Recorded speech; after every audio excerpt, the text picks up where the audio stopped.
ত্রয়োদশ জাতীয় সংসদ নির্বাচনের তফসিল ঘোষণা আজ সন্ধ্যায় জাতির উদ্দেশ্যে প্রধান নির্বাচন কমিশনারের ভাষণ।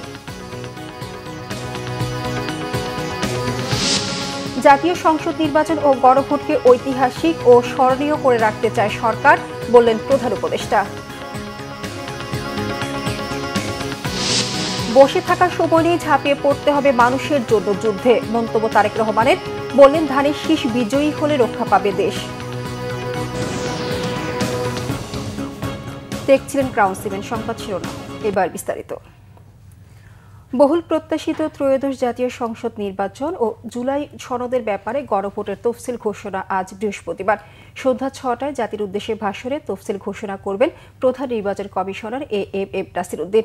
গত বছরের ৫ই আগস্ট প্রবল গণঅভ্যুত্থানের মুখে শেখ হাসিনার পদত্যাগ ও দেশ ছাড়ার পরের দিন ৬ই আগস্ট ভেঙে দেওয়া হয় দ্বাদশ সংসদ। ৮ই আগস্ট দায়িত্ব নেয় ডক্টর মোহাম্মদ ইউনূসের নেতৃত্বাধীন অন্তর্বর্তীকালীন সরকার। গঠিত হয় নতুন নির্বাচন কমিশন। প্রধান উপদেষ্টা ঘোষিত সময়সীমা ২০২৬ সালের ফেব্রুয়ারির মধ্যে নির্বাচন অনুষ্ঠানের প্রস্তুতি নিতে শুরু করে এএম নাসিরউদ্দিনের নেতৃত্বাধীন কমিশন। ভোট গ্রহণ সহ নির্বাচনের গুরুত্বপূর্ণ কার্যক্রমের দিনক্ষণ তুলে ধরে আজ সন্ধ্যায় জাতির উদ্দেশ্যে দেওয়া ভাষণে ত্রয়োদশ জাতীয় সংসদের তফসিল ঘোষণা করবেন প্রধান নির্বাচন কমিশনার।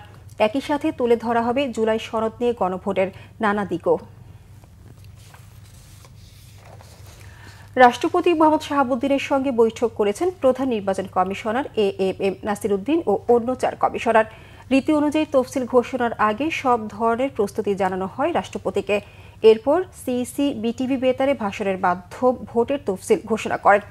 গতকাল দুপুরে রাষ্ট্রপতির সঙ্গে প্রায় পৌনে ২ ঘণ্টা বৈঠক করে কমিশন। ত্রয়োদশ জাতীয় সংসদ নির্বাচনের পাশাপাশি জুলাই সনদ নিয়ে গণভোটের প্রস্তুতি সম্পর্কে রাষ্ট্রপতিকে অবহিত করেন প্রধান নির্বাচন কমিশনার সহ কমিশনারগণ। কমিশনের কার্যক্রমে সন্তোষ প্রকাশ করে নির্বাচনের ক্ষেত্রে সব ধরনের সহায়তার আশ্বাস দেন রাষ্ট্রপতি।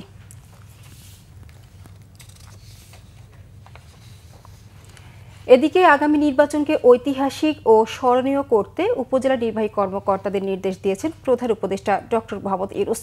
গণ অভ্যুত্থান পরবর্তী নির্বাচনকে একটি নতুন বাংলাদেশ গড়ার সুযোগ হিসেবেও তিনি উল্লেখ করেন। রিপোর্ট সৈয়দ আব্দুল মুহিতের।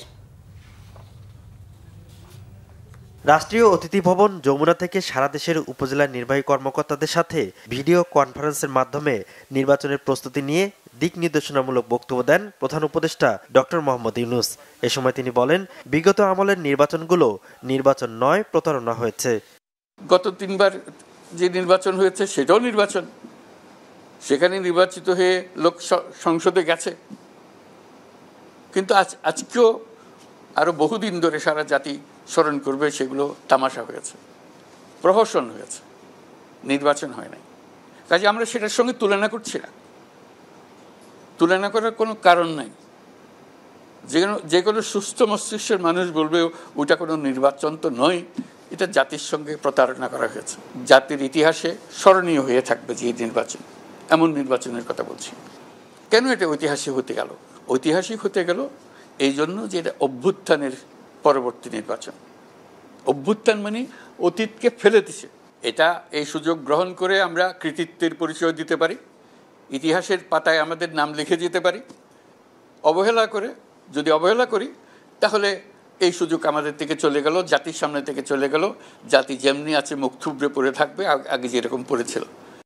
আগামী নির্বাচন ও গণভোট দুটি জাতির জন্য অত্যন্ত গুরুত্বপূর্ণ বলেও তিনি উল্লেখ করেন। বলেন, নির্বাচন হবে আগামী ৫ বছরের জন্য, আর গণভোট ১০০ বছরের। গণভোট যেটা, সেটা ৫ বছরের জন্য না, এটা ১০০ বছরের জন্য। ১০০ বছর এটা আমরা স্মরণ করবো যে ওই দিন যে আমরা করে দিয়েছিলাম, সেই জন্য ১০০ বছর ধরে এবং তার পরবর্তী সময়েও বাংলাদেশ পাল্টে গেল। স্থায়ীভাবে পাল্টে দেওয়ার সুযোগ এখন তোমার আর আমার হাতে। আমরা যদি এটা করে ফেলি, এটা বাংলাদেশ পাল্টে গেল। এটার জন্য রাস্তা মিছিল করার দরকার নেই, এগুলো সব হয়ে গেছে। রক্ত দেওয়ার দরকার নেই, সেটাও হয়ে গেছে। যা যা হবার সব হয়ে গেছে। এখন মুহূর্তটাকে ব্যবহার করা, ১০০ বছরের জন্য বাংলাদেশকে মজবুত রাস্তায় রওনা করে দেওয়া। আমরা নতুন বাংলাদেশ বানাচ্ছি, সেটার পিলার তৈরি করা, সেটার দেয়াল তৈরি করা, সেটার ভিত তৈরি করা, এই নির্বাচন। যে কোনো পরিস্থিতি মোকাবেলার পাশাপাশি অপতথ্য ও গুজব প্রতিরোধে ব্যবস্থা নেয়ার তাগিদ দেন ডক্টর ইউনূস। বিভেদ আছে, ঠিক আছে। সৈয়দ আব্দুল মুহিত, বাংলা ভিশন, ঢাকা। বসে থাকার সময় নেই, মানুষের পক্ষে মানুষের জন্য যুদ্ধে ঝাঁপিয়ে পড়তে হবে বলেছেন বিএনপির ভারপ্রাপ্ত চেয়ারম্যান তারেক রহমান। তিনি বলেন, ধানের শীষকে জেতানোর কোনো বিকল্প নেই, ধানের শীষ বিজয়ী হলে রক্ষা পাবে দেশ। জানাচ্ছেন সিকান্দার রেমান। রাজধানীর খামারবাড়িতে কৃষিবিদ ইনস্টিটিউটে বিএনপি আয়োজিত দেশ গড়ার আলোচনায় চতুর্থ দিনের মতো লন্ডন থেকে ভার্চুয়ালি যোগ দেন দলের ভারপ্রাপ্ত চেয়ারম্যান তারেক রহমান। এই বিষয়টি আমাদের এ সময় তিনি দুর্নীতির বিরুদ্ধে বিএনপির কঠোর অবস্থানের কথা জানান। বলেন, দেশ গড়ার পরিকল্পনা শুধু বললেই হবে না, পরিকল্পনা বাস্তবায়ন করতে হবে। আপনার দল আপনার সামনে আজকে যে স্ট্রেট কাট প্ল্যান আপনার সামনে উপস্থাপন করলো, দেখান তো পত্রপত্রিকা খুলে, বক্তৃতা বিবৃতি দেখেন তো আর কোন রাজনৈতিক দল এই মুহূর্তে যারা বাংলাদেশে আছে তারা কোন রাজনৈতিক দল এরকম প্ল্যানিং দিয়েছে? কোন ইয়েস, কোন রাজনৈতিক দল আপনাকে কোনো প্ল্যান দিতে পারে নাই, দেশের মানুষকে কোনো প্ল্যান দিতে পারে নাই, পরিকল্পনা দিতে পারে নাই যে দেশকে আমরা কিভাবে সামনের দিকে এগিয়ে নিয়ে যাব। একমাত্র বিএনপি আপনার দল দিয়েছে।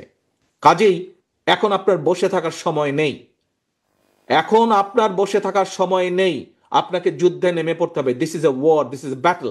আপনাকে এই যুদ্ধে নেমে পড়তে হবে। কি যুদ্ধ? মানুষের পক্ষে মানুষের জন্য, দেশের পক্ষে দেশের জন্য। তারেক রহমান বলেন, জনগণ শুধু শুনতে চায় না, সমস্যা সমাধানে কি কি পরিকল্পনা নেওয়া হয়েছে তাও তারা জানতে চায়। ধানের শীষকে জেতাতে এলাকায় গিয়ে সাধারণ মানুষের কাছে দেশ গড়ার পরিকল্পনা তুলে ধরার কথা বলেন বিএনপির ভারপ্রাপ্ত চেয়ারম্যান। ধানের শীষকে জিতাতে হবে, এর কোনো বিকল্প নাই। ধানের শীষকে জিতানোর মাধ্যমে জনগণের যে পরিকল্পনা, জনগণের পক্ষের যে পরিকল্পনা, সেটিকে বাস্তবায়ন করতে হবে, এর কোনো বিকল্প নাই। ধানের শীষকে জেতানোর মাধ্যমে দেশকে রক্ষা করতে হবে। প্রথম বাংলাদেশ আমার শেষ বাংলাদেশ, এবং সবার আগে বাংলাদেশ, নো কম্প্রোমাইজ। বিএনপির ভারপ্রাপ্ত চেয়ারম্যান জানান, দেশের প্রতিটি ক্রান্তিকালে দেশকে রক্ষা করেছে বিএনপি। শহীদ রাষ্ট্রপতি জিয়াউর রহমান, বেগম খালেদা জিয়ার পর এবার দলের সবাইকে দেশ রক্ষায় ঝাঁপিয়ে পড়ার কথাও বললেন তারেক রহমান। রাজনীতির সিকান্দার রেমান, বাংলা ভিশন, ঢাকা। এই ছিল এখনকার মতো। পরের সংবাদ সকাল 11টায়। এছাড়া বাংলা ভিশন সংবাদ ও সংবাদ সংশ্লিষ্ট অনুষ্ঠান দেখতে ভিজিট করুন www.bvnews24.com ও facebook.com/banglavishnnews এবং সাবস্ক্রাইব করুন youtube.com/banglavishnnews। ধন্যবাদ সবাইকে।